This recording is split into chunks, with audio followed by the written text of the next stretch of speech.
My name is Ashley, and at 36 years old, I finally earned my master's degree in education administration after 4 grueling years of evening classes teaching full-time at a public high school in Los Angeles and raising 2 children. I stood on that stage, clutching my diploma, scanning the audience for the 5 seats I'd reserved, but they were empty. Not a single family member showed up, not my husband, not my kids, not even my parents. They all ditched me for my sister's barbecue party. I forced a smile through the applause, but inside I was boiling. As the ceremony ended, I snapped a photo in my cap and gown right there amid the celebrating crowds and posted it on Facebook with the caption, "No family." Likes poured in from colleagues and old friends, but nothing from them. Then an hour later, my phone exploded with 45 missed calls from my husband. Before I dive into what happened next, I'd love to know what time it is, where you're listening, and which city you're in. It makes me happy to see how far these stories travel and connect with people. For the last 12 years, I've been married to Christopher, a 38-year-old film producer with a steady job at a production company in Hollywood. Together, we have 2 children, Matthew, our 13-year-old son, who's hitting that phase where he thinks everything about his parents is cringy, and Samantha, our bright 10-year-old daughter who's getting more into her school friends and dance classes. We live in a modest 3-bedroom house in the Hollywood Hills suburbs, comfortable but not extravagant, with a backyard patio where the kids play on sunny afternoons when LA's traffic isn't too bad. I work as a high school teacher at a public school in the LAU Side District, a position I've held for 9 years. The job is rewarding but exhausting, planning lessons, grading papers, dealing with rowdy teens, often putting in extra hours for parent meetings or after-school programs. I'm effective at it, patient with students, and strong at classroom management, but promotions to administrative roles kept slipping away. My principal would say in evaluations, "Your teaching is solid, but for vice principal spots, we need that master's degree." A bachelor's is entry level these days. After getting passed over for the second time in favor of someone with less classroom experience but advanced credentials, I knew I had to act. I signed up for the evening master's program in education administration at UCLA, designed for working educators. It would take 4 years part-time, but I viewed it as a step up for our family. More income, better benefits, perhaps enough to afford those acting classes Samantha begged for, or a family road trip up the coast. I didn't realize how draining it would be. My days started at 5:30 a.m., prepping breakfast, helping the kids with outfits, dropping them at school on my way to work. Then a full day teaching algebra and history to ninth graders, followed by rushing to campus 3 evenings a week for classes until 9 p.m. I'd get home wiped out, facing a sink full of dishes or Matthew's unfinished science project. Weekends meant locking myself in the spare room with textbooks while Christopher handled the kids' soccer practices or play dates at the park. Matthew complained to Christopher once, "I caught it through the door. Mom's always at her computer or in books. She never watches my games anymore." Those words cut deep, but I reminded myself this was short-term. The degree would bring stability, maybe let us upgrade from our cramped house to something with a bigger yard. We'd have more time for beach days or hikes in the hills. Things got complicated with my sister Jennifer. 3 years older at 39, Jennifer has always been the star in our family. She runs a small film studio in Beverly Hills, lives in a stylish condo downtown, and being single with no kids, she jets off to festivals in Cannes or collects vintage movie posters. Our parents, Linda and David, who live down in San Diego, never bothered to hide their favoritism. As kids, they'd drive hours to her theater performances, but claimed traffic was too bad for my school debates. Now they'd fly in to help with her studio launches, but cite distance when I asked for help during midterms. "Jennifer just has that spark," Mom told me once after I pointed out the imbalance. "You're so grounded with your job and kids." It felt like a backhanded compliment, punishing me for being responsible. Despite it all, I kept going. I'd review lesson plans during lunch at school, type essays after tucking the kids in sometimes until 1 a.m. I passed on weekend brunches with friends using that time for group projects instead. Christopher supported me initially, covering more bedtime routines and motivating me through slumps. But as months turned to years, his enthusiasm faded. "When does this end?" He'd snap. "The kids barely recognize you." I'd reassure him. "Just 6 more months, then 3." By the final semester, our connection felt strained. He'd created his own schedule, taking Matthew and Samantha to movie nights or visits with his buddies without inviting me along. I'd skipped so many family dinners and school plays that they adapted to my absence. That's why the graduation mattered so much. It wasn't just the paper, it was proof to my kids that moms can chase dreams too, that persistence wins. About 5 months before, I told Christopher, "Make sure everyone's there, you, the kids, my parents, even Jennifer if she can swing it. This is our win." He nodded. "Absolutely, we'll be front row." But doubts crept in. I'd seen the patterns over time, the way family group chats lit up for Jennifer's achievements but stayed silent on mine, how Christopher's complaints about my schedule grew sharper. Quietly, I started documenting it all, saving screenshots of texts where parents gushed over Jennifer's latest deal, but ignored my straight A's, noting times they canceled on babysitting for me, but cleared calendars for her. I even met with a divorce attorney, discreetly getting advice on custody and assets if things went south. It was a precaution, not a plan yet. As the ceremony approached, tensions built. Jennifer called casually about her big barbecue to celebrate a new studio partnership, same date as my graduation. "Pop by after," she suggested. When I reminded her of the conflict, she laughed it off. "It's just extra classes, Ash. You've graduated before." I bit my tongue, but added her email chain to my growing file where she and Christopher had coordinated without looping me in, hinting at his frustration with my obsession over the degree. 4 months before my graduation, I started planning what I hoped would be a milestone for our family. I requested 5 guest tickets from UCLA, one for Christopher, Matthew, Samantha, Mom, and Dad. I even considered inviting Jennifer, thinking maybe she'd show up for once. I called my parents in San Diego to confirm the date, May 10th. "We'll do our best, honey." Mom said, her voice non-committal, like she was already weighing other options. I pushed the doubt aside and focused on logistics. I booked a dinner at a cozy Mexican restaurant in downtown LA, putting down a deposit of $300. It was a splurge, but this was my moment, our moment, I told myself. I also reserved a hotel room at the Marriott near campus for my parents, using points from years of teacher conferences. I bought a deep green dress, simple but sharp, perfect under my gown and for dinner after. Samantha saw me trying it on one evening and grinned. "Mom, you look like you're in charge." Nisai. Her words lit me up. I hadn't felt that way in years, always rushing between work classes and home. Then 3 weeks out, the first crack appeared. Jennifer called, her voice bubbling with excitement. "I'm throwing a huge barbecue on May 10th to celebrate my studio's new partnership with a big streaming platform. You guys have to come. Matthew and Samantha will love the bounce house and catering from that taco truck they like." My stomach twisted. "Jennifer, that's my graduation day. I told you months ago." There was a pause, then her casual tone.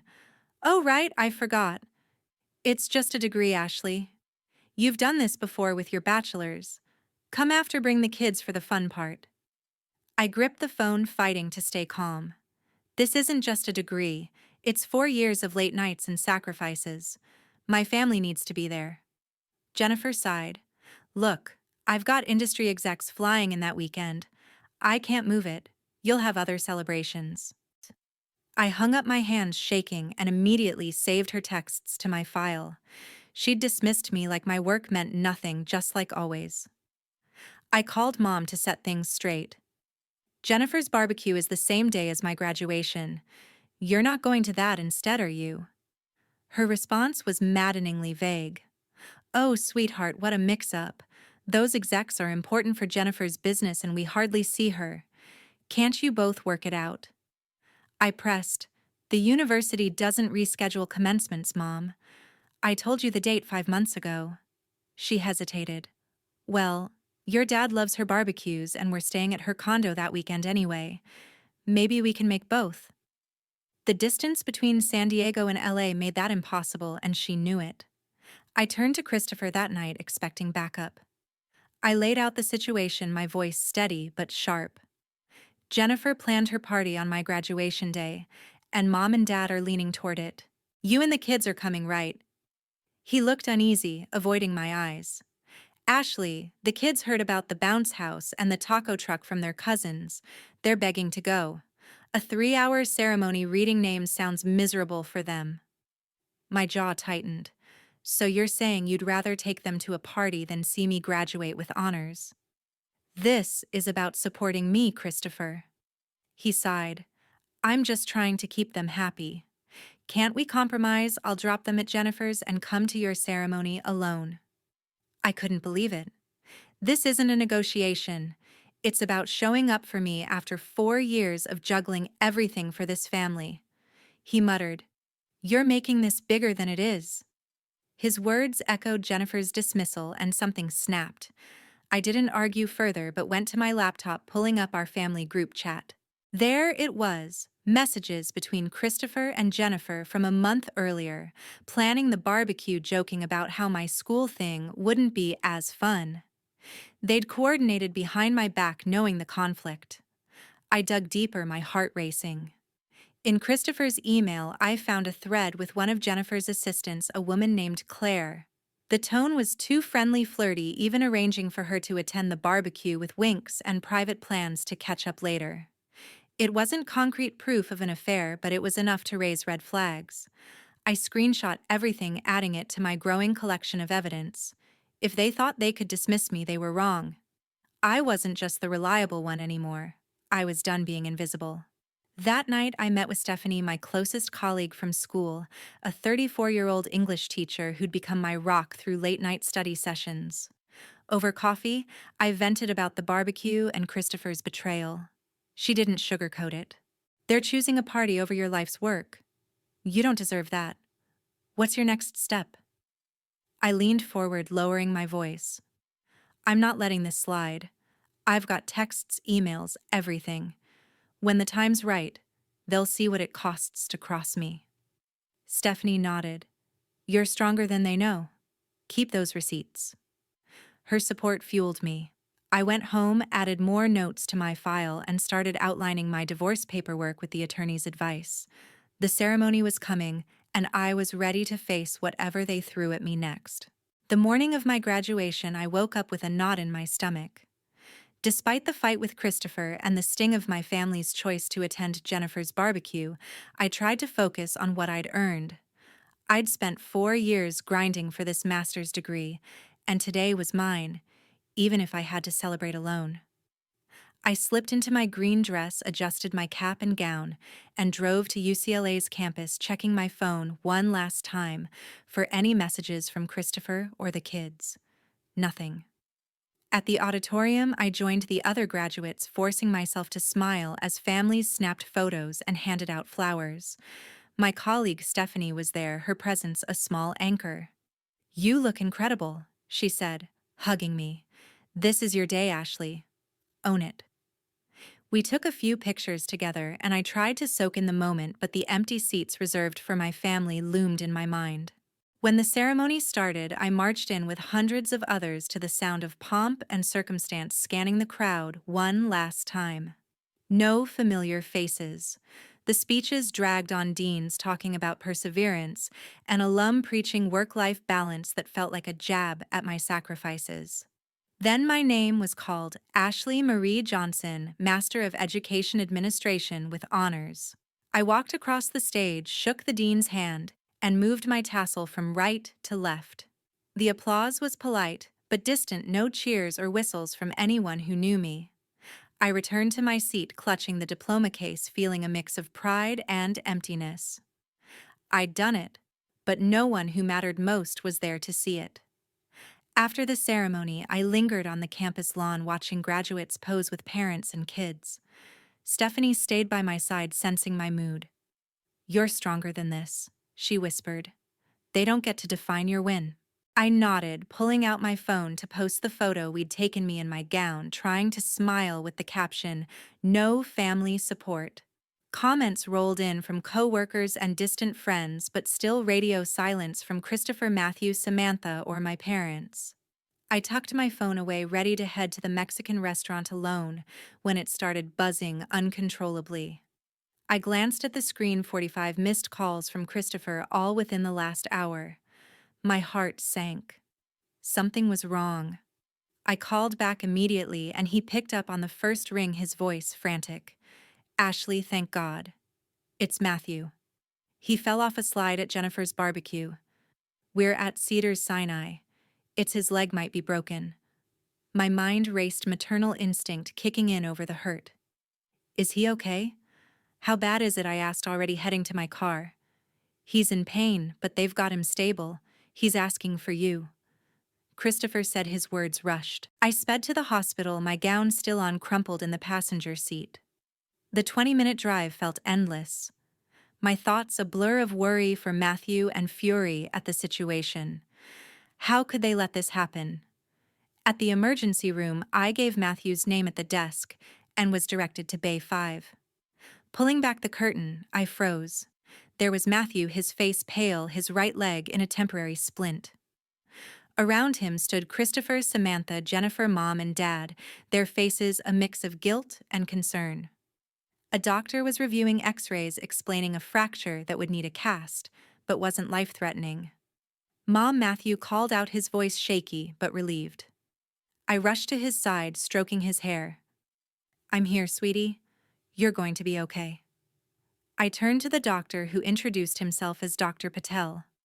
"It's a clean break in the tibia," he said, pointing to the x-ray. "6 weeks in a cast and he'll recover fully." I nodded, relief mixing with the anger simmering beneath. As I comforted Matthew, I overheard Jennifer whispering to Christopher, "I told you the slide was fine. Kids fall all the time." My eyes narrowed. I'd seen a video sent by a friend who'd been at the barbecue showing the slide, rickety, no supervision kids climbing chaotically while Jennifer schmoozed with her industry guests. I saved the clip to my phone, another piece for my file. Christopher avoided my gaze, fidgeting, and I caught a glance between him and a woman in the corner, Claire, Jennifer's assistant from the flirty emails. She looked away quickly, but it was enough to confirm my suspicions. I kept my focus on Matthew, asking about his pain, making sure he felt safe. But inside, I was done. They'd chosen a party over me, and now my son was hurt because of their negligence. The video, the emails, the texts, they weren't just proof of betrayal anymore. They were ammunition. I wasn't going to let this slide. As Dr. Patel stepped out to prep for casting, I looked at my family, my voice low but steady. "We're talking about this. All of it. Soon." Their uneasy silence told me they knew something big was coming. The hospital bay was cramped, the air thick with tension as I stood by Matthew's side, his small hand gripping mine. His leg was stabilized, and Dr. Patel had just left to arrange the casting. Christopher hovered nearby, his face, a mask of worry but laced with guilt. Samantha sat quietly on a chair, clutching her stuffed bunny, her eyes darting between us. Jennifer stood by the curtain, arms crossed, whispering to Mom and Dad about how accidents happen. Their presence, after choosing a barbecue over my graduation, felt like a mockery.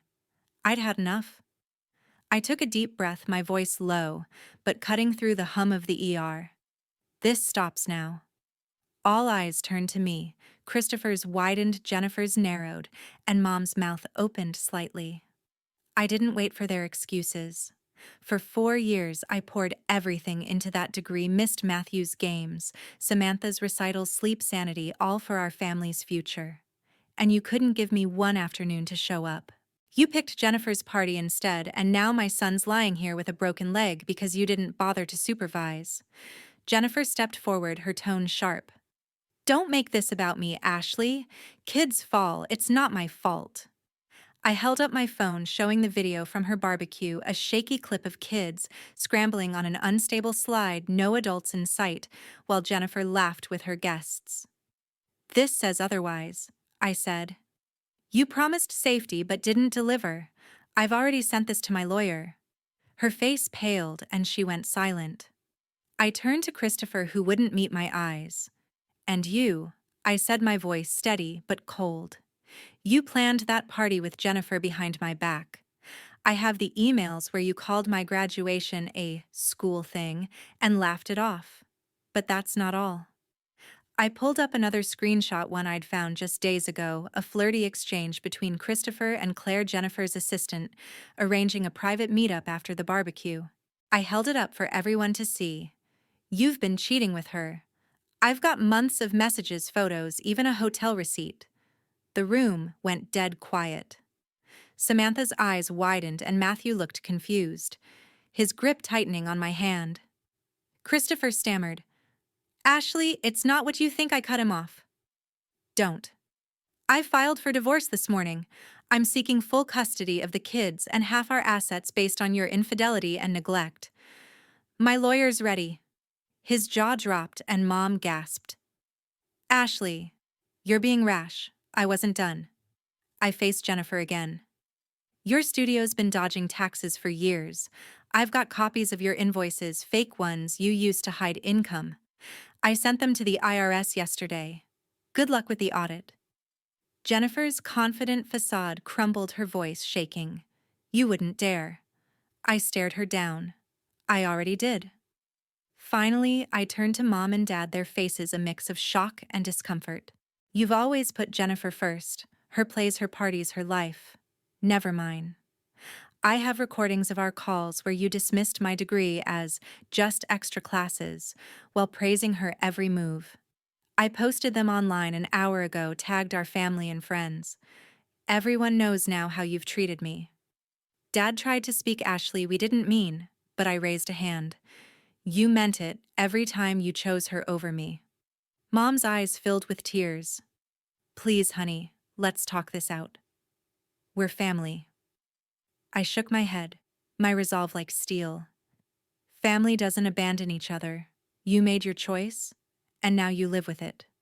I'm done begging for your respect." Samantha started to cry, and I knelt beside her, softening my voice. "Sweetie, this isn't about you or Matthew. I'm protecting us." Matthew looked up, his voice small. "I'm sorry, Mom. I should have come to your graduation." My heart ached, but I squeezed his hand. "It's not your fault, sweetie. Adults made these decisions." Christopher stepped forward, his voice desperate. "Ashley, let's fix this. I messed up, but we can work it out." I looked at him, the man I'd loved for 12 years, now a stranger. "You fixed nothing when it mattered. It's too late." Jennifer tried next, her tone pleading. "I'll cancel the next event, anything, don't do this." I didn't flinch. "You did this to yourselves." Dr. Patel returned, breaking the silence, and I focused on Matthew, helping him through the casting process. As we prepared to leave, I sent a quick text to Stephanie. "It's done. They know everything." Her reply was instant. "Proud of you. You're unstoppable."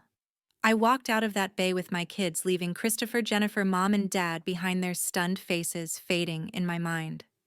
I wasn't just walking away, I was taking control. They'd underestimated me for the last time. 6 months after that hospital showdown, I stood in my new office at Westview High School, hanging my master's degree on the wall. I'd been promoted to vice principal, a role I'd fought for through years of late nights and missed family moments. The pay bump let me move Matthew and Samantha to a sunny 2-bedroom apartment in Culver City, closer to school and away from the memories of our old life in Hollywood Hills. The kids adjusted fast. Matthew joined the soccer team, and Samantha started dance classes again, her laughter filling our new home. For the first time in years, I felt free, like I could breathe without carrying everyone else's weight. I'd cut all contact with Christopher, Jennifer, Mom, and Dad. No calls, no texts, no holiday visits. The divorce was finalized 3 months ago. I got full custody of the kids and half our assets thanks to the ironclad evidence of Christopher's affair with Claire. The hotel receipts, flirty texts, and photos I'd presented in court painted a clear picture. He didn't fight it. He couldn't. Last I heard, he'd lost his job at the production company after the scandal spread. Industry gossip travels fast in LA, and Claire's reputation took a hit too. She left Jennifer's studio under a cloud. Jennifer's world unraveled even faster. The IRS audit I triggered uncovered years of unreported income from her studio's side deals. By month 4, her Beverly Hills operation shut down, her condo was up for sale, and her industry friends ghosted her. She tried texting me once, a half-hearted apology about misunderstandings, but I didn't respond. Her choices had consequences, and I wasn't her cleanup crew anymore. Mom and Dad faced their own fallout. The recordings I posted on social media, clips of their calls dismissing my degree while praising Jennifer, went viral in our family's circle. Relatives and old friends reached out to me, shocked at their favoritism.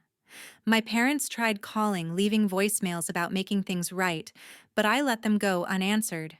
They'd spent decades putting me second. Now they were reaping the isolation they'd sown. I heard from a cousin they'd retreated to San Diego, avoiding gatherings where their bias was the talk of the town. The kids, though, were my anchor. One evening, as we sat on our new balcony eating pizza, Matthew looked at me, his cast long gone.